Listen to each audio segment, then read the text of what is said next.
This is Suresh. ఈరోజు మనము real నెంబర్స్లో ఒక ప్రాబ్లం చేద్దామండి. ప్రాబ్లం ఏంటంటే 256 whole power 0.16 into 256 whole power 0.09 అండి. దాని వాల్యూ కనుక్కోమంటున్నాడు. సో మనకు ఫార్ములా ఉందండి, a power m into a power n is equal to a power m plus n. అంటే అర్థం ఏంటంటే బేసెస్ ఆర్ ఈక్వల్ అయినప్పుడు సో పవర్స్ అనేవి యాడ్ అవుతాయి. ఈ ఫార్ములా బట్టి ఇక్కడ రెండు బేసెస్ ఈక్వల్గా ఉన్నాయండి. 256 కూడా ఉంది, ఇక్కడ కూడా 256 ఉంది. సో నేను ఏం చేస్తానంటే 256 హోల్ పవర్ 0.16 ప్లస్ 0.09 ఈ ఫార్ములా బట్టి అప్లై చేశానండి.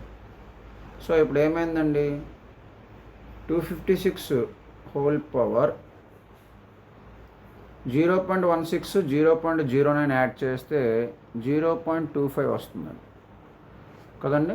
ఇప్పుడు మనం ఏం చేద్దామంటే 256 హోల్ పవర్ 0.25 ఉంది కదండి, దాన్ని ఏమని రాద్దాము, 25/100 అని రాద్దాం. ఓకేనండి. అలాగే 256ని 2/8 అని రాద్దాం. 2/8 25/100 అంటే ఎంత అండి, 1/4 కదండి. ఇప్పుడు ఆన్సర్ ఏమవుతుంది మనకి, ఇది దీనికి ఒక ఫార్ములా ఉందండి. ఏంటో formula, a power m whole power n is equal to a power m n. A power m n ఈ ఫార్ములా బట్టి మనం ఏం చేద్దామంటే, ఇది ఫార్ములా అండి.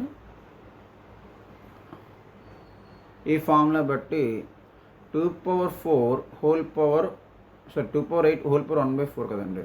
2/8/4 వద్దు, 4 1 4 2 అంటే 2² వచ్చింది. 2² వాల్యూ ఎంత అండి, 4.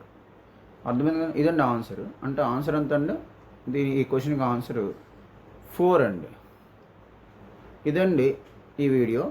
ఇటువంటి వీడియోస్ మన ఛానల్లో ప్లేలిస్ట్లో టాపిక్ వైజ్ ఉన్నాయండి, అవి కూడా చూడండి. Thank you. This is Suresh.